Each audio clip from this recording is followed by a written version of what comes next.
Hey guys, I'm going to do that oil change I talked about on this Generac. I already did a annual inspection to make sure everything is good, and the next request was an oil change.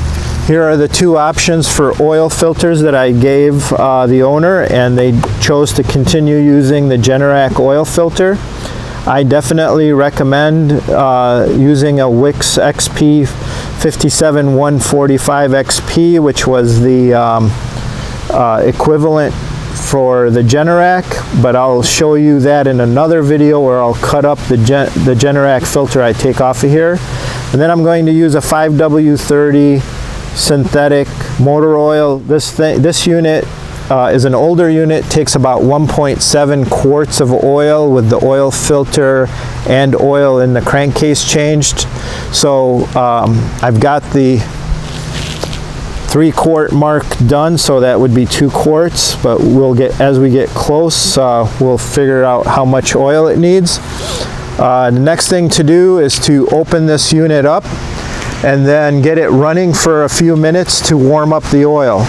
So before you do that, make sure you figure out where your circuit breakers are and turn them off to the house, and also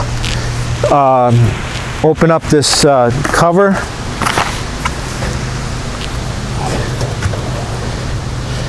and take it off of auto and put it on the off position for now until we're ready to run it manually.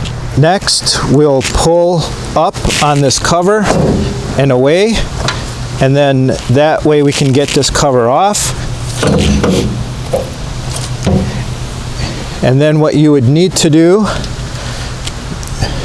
is come over here and go to manual.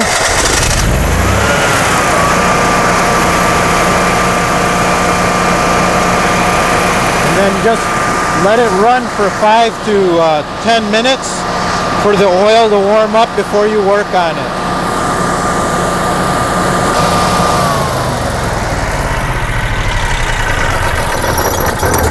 Alright guys, I turned it off after 5 or so minutes. Now you can see I have it in the off position for the toggle switch. And here's some of the equipment that you can use to do the oil change. You can get an old baster's pan, aluminum, that you could put under the oil filter, and you can also get just a regular oil, just capture the oil. You could see the oil drain hose here. On some of the units they have it kind of turned up and adhering to the wall via a tie strap. On this one they didn't. They put it down at the bottom, and it has an O-ring and thing to loosen up down there to drain the oil. So we'll pull the hose out and drain that oil next. But as always too, to get air into the engine and help the oil drain, it's good to take that cover off and the dipstick out. So that's what I'm going to do here to start getting the oil change going. And you can definitely watch as I'm doing this. All right, so first I'm going to pull the dipstick out and just kind of lay it off to the side. Going to get the cover for the oil off, but I'm going to leave it here because I do have a lot of leaves blowing. So next we'll see how far this hose comes out. And it comes out to about here, so we'll just start the drain process. There we go. And you can see it's just dribbling out right now. So we'll just let that go, and I'll put that off to the side there. There's a nice shelf to put all that stuff on. And we'll just keep that draining. Again, if you had a baster pan too, you could put that underneath the filter to get it off, like so. And that'll catch everything, and it won't get into the engine.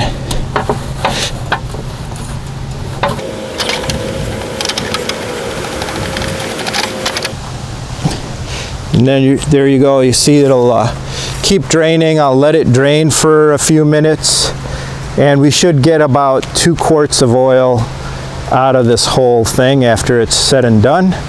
So we'll just let it sit here and do its thing.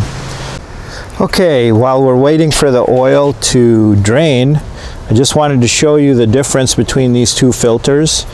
The Genuine Parts is made in India, and that's the same as the older filter right here.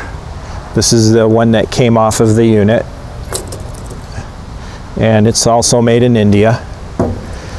And you could see that it has the same holes and everything, so the new one is the Genuine Part.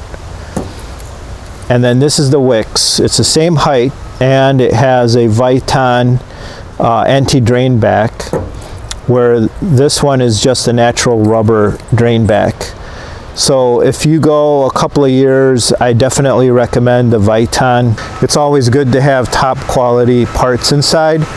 Now I will cut up this old Generac filter to look inside and see how the filter is constructed versus what a normal Wix filter would be constructed with.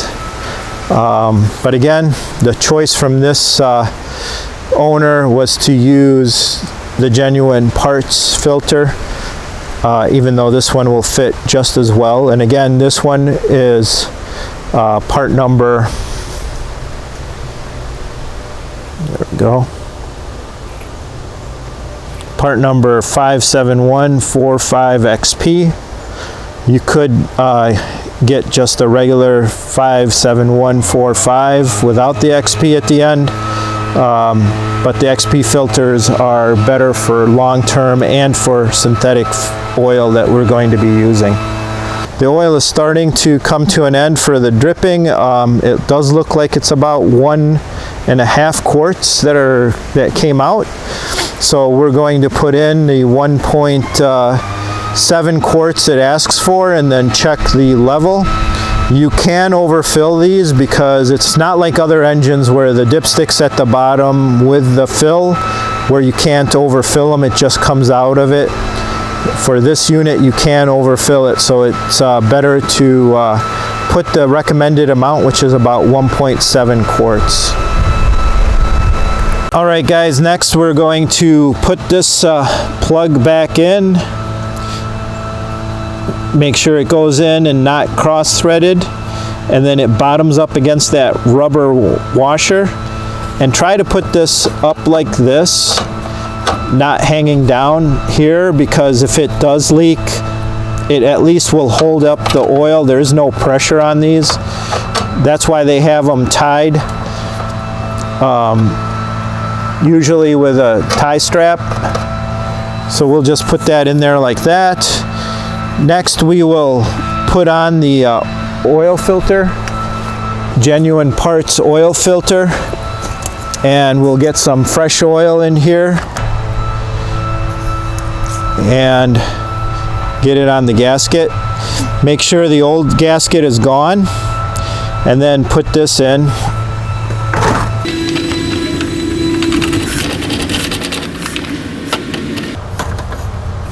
So next, we're just going to wipe things down and then get this hand tight, and we can remove this oil from here and just kind of clean everything up. There was oil that got into this sheathing underneath here on these wires. Just kind of wipe that all up, and then tighten the oil filter by hand. There you go. You don't need to use tools any more than that. So now we have this all ready, and we can start adding oil. So we will get a clean funnel and start to add the oil till we get close to that 3-quart mark. Okay, I have a simple funnel here, very narrow. It gets in by the rocker arms and everything, kind of sits in there really well. And you could just start adding your oil slowly to it and letting it drain slowly and letting it drain. I did clean that funnel with some brake parts cleaner and wiped it down so that I know it's clean. And then I will keep checking here the level till I get closer to here before I check it with the dipstick.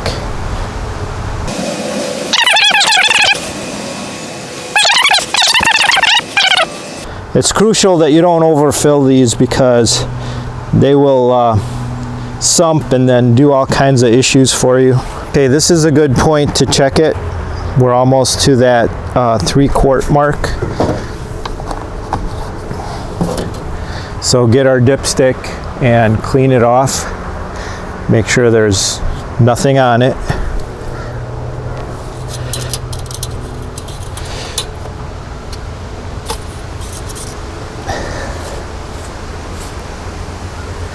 Okay, the oil is past the first level and it's about here, so we definitely are about a half a quart or so to getting it to the full mark. Show that really close here.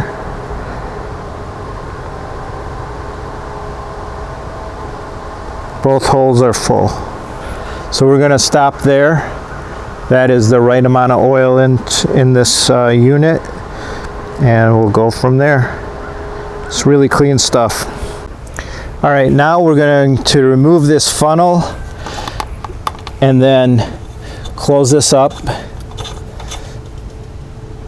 Okay, and just clean up everything around here just to make sure that if there's anything spilling, we'll be able to catch that. You put the dipstick back in. I'm going to hit this with a little bit of brake cleaner and then we'll start it up, make sure everything is running fine for about 5 minutes and then let it settle down for 5 minutes and then recheck the oil. So that's what I'm going to do next.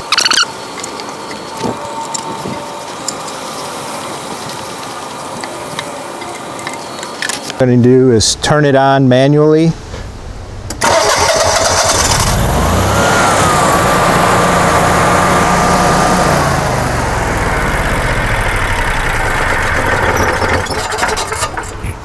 Alright guys, we did the oil change, let it run for a while. Now we're inspecting for any leaks. I don't see any oil leaks. Everything looks good. So this is a good time to recheck the oil, but let's give it a few minutes to settle down and then we'll check it again because it may have picked up some more color, so it'll be easier to see. Alright, so now let's check that oil after waiting that 5 minutes. Again, it's still very clear and that second hole is full, so the oil is there. We'll just do the dipstick one more time. It's right at the full mark, but it's not filling that hole, so it's just right there. So we're going to add a little bit more to get it there, and that's why we ran it and let it settle down. We don't want to overfill this. It's better to do it a little at a time.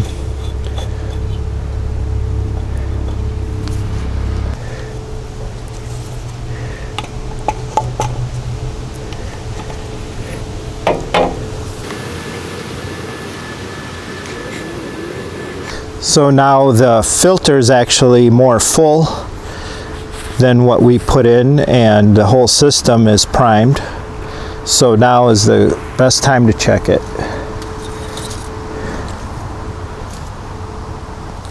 Okay, we'll clean off that dipstick.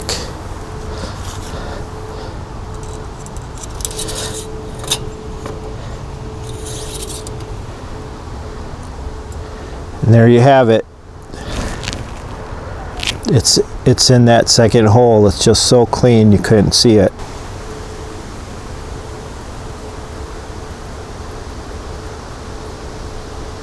And see where it was? Right at that full mark. See how wet it is?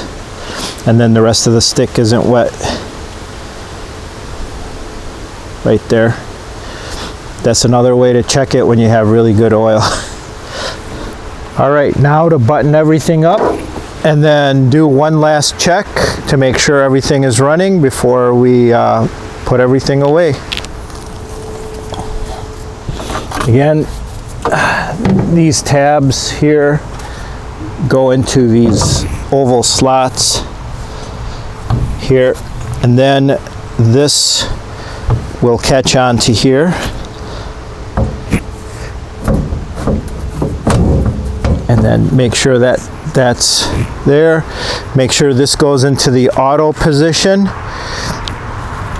The switch needs to be in the auto position before you let it go so that it will run. And then check to make sure you've got the circuit breaker into the on position so that it would give power to the house afterwards. And now you can close it up. Make sure the seal gets on well all around, and then lock it both sides. All right guys, I hope you found this informative. Give us a thumbs up. Please subscribe if you haven't done so. We definitely need as many subscribers as we can get, and comments. Would love to know what your thoughts are about what I did, what I could improve. Other than that, keep rocking on and do your own DIYs. Save yourself a ton of money, and God bless.